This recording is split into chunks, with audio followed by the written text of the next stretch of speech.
nikech ne wan kaka jotelo mag rowere ma wasumo telo makare ka wuok kuom Raila. Ogeno medo luwo ranyisi mar manonyisowa mar loko ngima ogandawa. Ruoth oket chuny Raila Amolo Odinga kama okwe. Ma Honorable Eric Augo MCA mogwele Loro Were Homa Bay County. Gaucho ka koro watieko wach ni seche gi koro piny nigi kuyo. To in kaka rawera, ang'o mineno ni kaber to nego timre mbele ka koro wadhi ko jatendwa ma en Raila Amolo Odinga? Ang'o ma koro oganda wa onego beni paro timo? Ang'o mo kaber to nego timre mbele ka? Nikech koro wang'eyo ni sani koro sewach ni ik mare en Jumapil.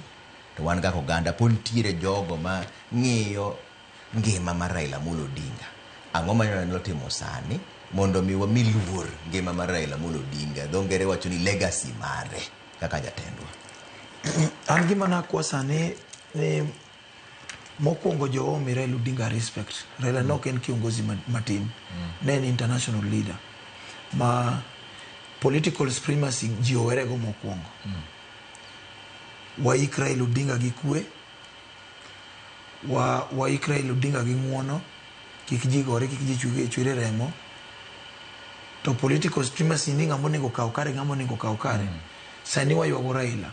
Ka in gi kari moro midwa pimorie ni ka ng'ama ji ohero sana, ng'ama ok oher sana. Los function ni after ik Raila, luonge jogi mondo jogi go bi kuro mondo ipimnegi kaka giheri. Lakini nakwa nitie gima neno kata kane an Karen. Ka groups moko mag youth obiro kacha chanting gaucho, siji ombija, siji nani. King'e ni giheri, please, anakwai kaka disciples mag Raila. An achiel kuom disciple mag Raila. Ma Raila emomiyo nying. Ma Raila emomiyo gigi kama nitie ni en emomiyo gike. Giwe Raila Odinga oiki gi kwe. Takwa vijende te ma Nyanza kowuok Siaya, Migori, Homa Bay, Kisumu. Ni beduru disciples mag Raila ma kik uyie Raila Odinga liende beti gi wich kuot mag political supremacy.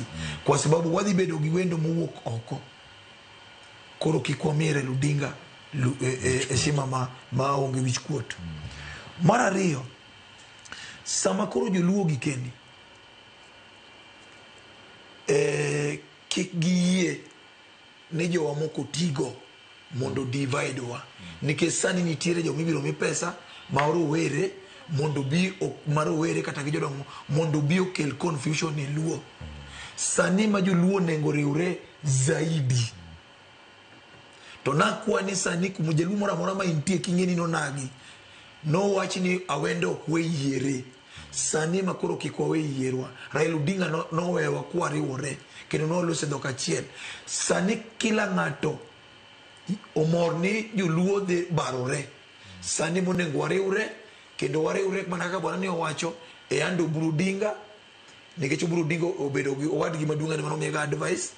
Wan kacha gima mwawe mama Ida manyaka wame pod luor. Nikech emene men chiking. Kata Catholic pod dhi through Maria Matakatifu. To nitiere viongozi mang'eny.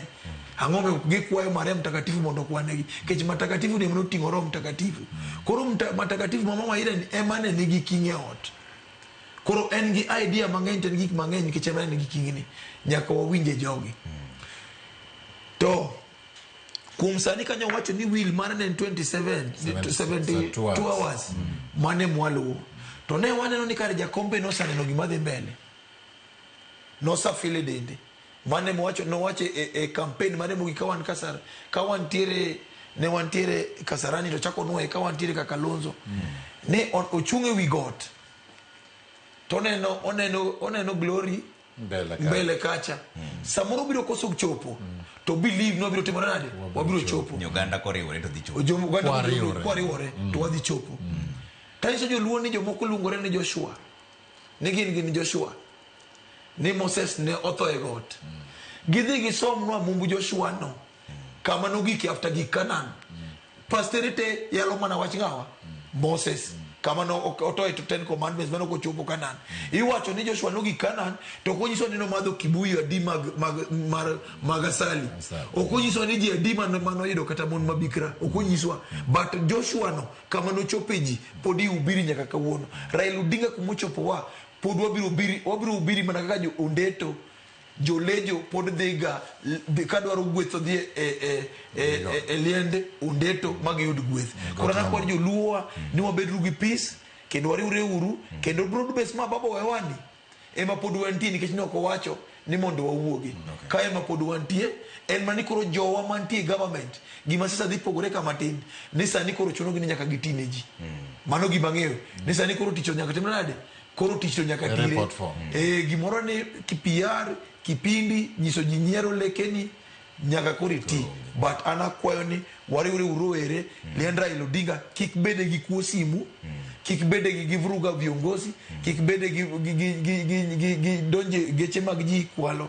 Akwa jokondele Josia gi Migori gi Homabay wariwre uru wachopuru wuono ma wuon Fidel ma wuon piny momiyo ji mang'eny gi nyithind kiye odak maber, ji mang'eny omiyo tich mondo odhi gi kwe. Alvance